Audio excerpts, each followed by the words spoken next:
Middle east इन दिनों एक ऐसे दौर से गुजर रहा है जो अपने आप में अभूतपूर्व और ऐतिहासिक है। मिडिल ईस्ट में लगातार एक बहुत बड़े युद्ध की आग धीरे धीरे सुलग रही है।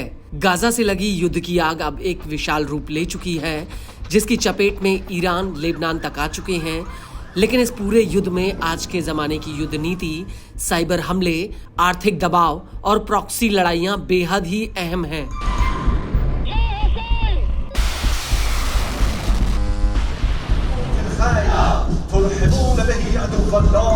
और मिडिल ईस्ट जंग का एक ऐसा अखाड़ा बन गया है जहां पर अमेरिका, रूस, चीन, ईरान, तुर्की, इजराइल और अरब देशों के हित जुड़े हुए हैं। और मौजूदा विस्फोटक हालातों में मिसाइलों का जखीरा युद्ध का एक निर्णायक तरीका बन गया है, जिसका ट्रेलर ईरान और इजराइल की लड़ाई में दिख चुका है।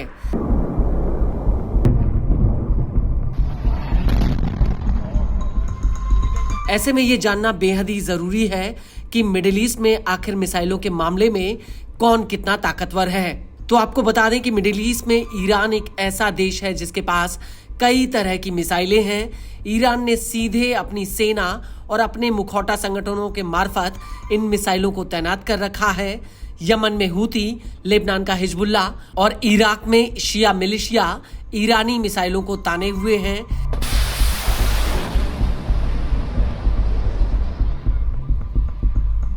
ईरान के पास कम और मध्यम दूरी की बैलिस्टिक मिसाइलें हैं, जिनकी रेंज 500 से 2000 किलोमीटर तक है। सॉलिड फ्यूल से चलने वाली ईरानी मिसाइलें हवा में लंबे वक्त तक जिंदा रह सकती हैं और उनकी लॉन्चिंग में लगने वाला समय भी कम होता है। ईरान के पास हाइपरसोनिक मिसाइलों में सेजल है, जो 2 स्टेज वाली मिसाइल है। ये मिसाइल 2500 किलोमीटर तक हमला कर सकती है। साथ ही ये मैक 10 की स्पीड पर उड़ान भर सकती है। इसके अलावा फतेह 110 मिसाइल सटीक हमला करने में माहिर है, जिसकी रेंज 300 किलोमीटर तक है। इसके अलावा खुर्रम शहर, जो लिक्विड फ्यूल पर चलती है, ये मिसाइल 2000 किलोमीटर तक हमला कर सकती है। ये मिसाइल एक बार में कई तरह के विस्फोटक ले जा सकती है, जिससे दुश्मन के एयर डिफेंस सिस्टम पर दबाव बनाया जा सके। ईरान की सबसे बड़ी ताकत यह है कि वो एक बार में थोक के भाव मिसाइल सॉल्वो फायर कर सकता है। इसके अलावा मोबाइल लॉन्चर से एक बार में सैकड़ों मिसाइलें दागने की ताकत एडवांस एयर डिफेंस सिस्टम को चकमा दे सकती है। इसके साथ ही ईरान की ड्रोन ताकत किसी से छिपी नहीं है। ईरान ने ड्रोन बनाने में भारी निवेश किया है। ईरान के पास शहीद किस्म के ड्रोन हैं, जो अपने आप में बेहद ही ताकतवर हैं। इसके अलावा ईरान के पास 2000 से ज्यादा वेरिएंट वाली अलग अलग मिसाइलें हैं। और यही वजह है कि मिडिल ईस्ट में मिसाइलों के जखीरे के मामले में ईरान का नंबर सबसे पहले आता है।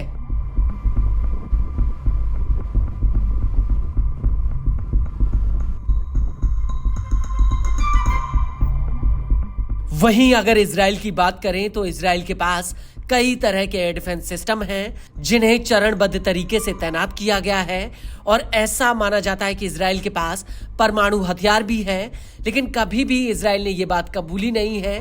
कई एक्सपर्ट्स का दावा है कि इजराइल की जेरिको 3 बैलिस्टिक मिसाइल परमाणु हथियार से लैस है, जो 4800 किलोमीटर से लेकर 6000 किलोमीटर तक की रेंज में हमला कर सकती है। इसके अलावा इजरायली एयरफोर्स पर ऐसे बम हैं जो परमाणु हमलों से लैस हैं।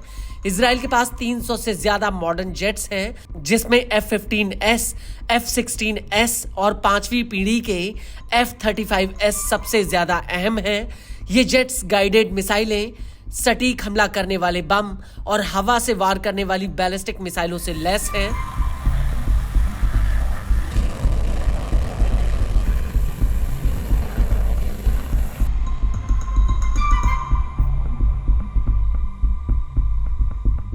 और सबसे बड़ी बात यह है कि इजराइल की एयरफोर्स उसे दुश्मन के एयर डिफेंस सिस्टम को कुचलने की ताकत देती है।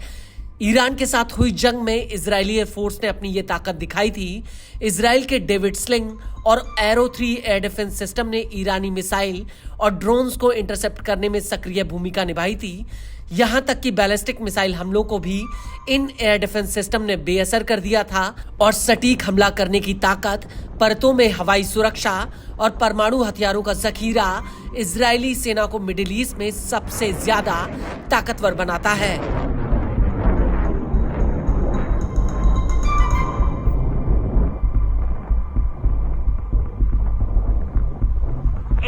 Israel's waiting for this. लेकिन बिना अमेरिका की मदद के इजराइल मिडिल ईस्ट में अपनी बादशाहत कायम नहीं कर सकता। ये अपने आप में बहुत बड़ी सच्चाई है। अब बात आती है तुर्की की। तो तुर्की ने डिफेंस सेक्टर में सबसे ज्यादा तेजी से तरक्की की है। ड्रोन्स के मामले में तुर्की ईरान से भी आगे निकल चुका है। तुर्की 5वीं पीढ़ी के फाइटर जेट्स बना रहा है। साथ ही वो सबसे ज्यादा एडवांस ड्रोन किजिलेमा बना रहा है। तुर्की के पास अपने टैंक, आधुनिक नेवी और मिसाइलों का एक जखीरा है। तुर्की के पास तैफन बैलिस्टिक मिसाइल है जिसकी रेंज 500 किलोमीटर तक है। फिलहाल तुर्की इस मिसाइल को और ज्यादा ताकतवर बनाने पर काम कर रहा है।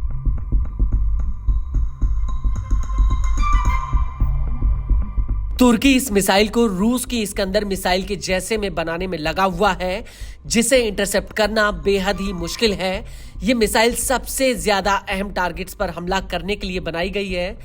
ये missile modern air defence system को भी चकमा दे सकती है। तुर्की का कहना है कि अगले 1-2 सालों में वो ये मिसाइल एक्टिव रूप से तैनात कर देगा और यही वजह है कि मिडिल ईस्ट में तुर्की सबसे ज्यादा मजबूत मिसाइल ताकतों में से एक है। तुर्की अपनी इस मिसाइल की रेंज 1000 किलोमीटर से लेकर 5000 किलोमीटर तक कर सकता है।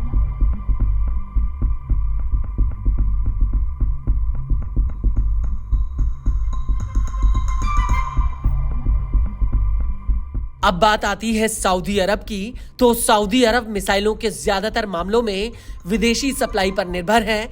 1980 के दशक में चीन ने सऊदी अरब को DF-3 मिसाइलें सप्लाई की थी, जिनकी रेंज 3000 किलोमीटर के करीब है। ये मिसाइलें 1950 के दशक की सोवियत जमाने की R-12 मिसाइलों की जैसी है। हालांकि सटीक हमला करने के मामले में ये मिसाइलें उतनी एडवांस नहीं हैं।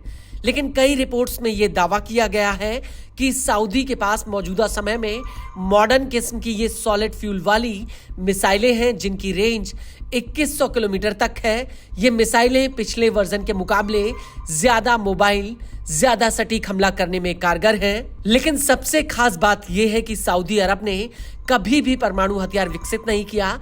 इसके अलावा संयुक्त अरब अमीरात यानी UAE भी अधिकतर मॉडर्न एयरक्राफ्ट और मिसाइलों के मामले में अपने पश्चिमी सहयोगियों के ऊपर निर्भर है। और यही वजह है कि मिडिल ईस्ट आज के दौर में मिसाइलों और गोला बारूद के एक ऐसे धधकते ज्वालामुखी पर बैठा हुआ है जो कभी भी एक बहुत बड़े युद्ध का रूप ले सकता है। ईरान, इजराइल से लेकर तुर्की और सऊदी अरब, UAE इसमें सबसे बड़े प्लेयर हैं।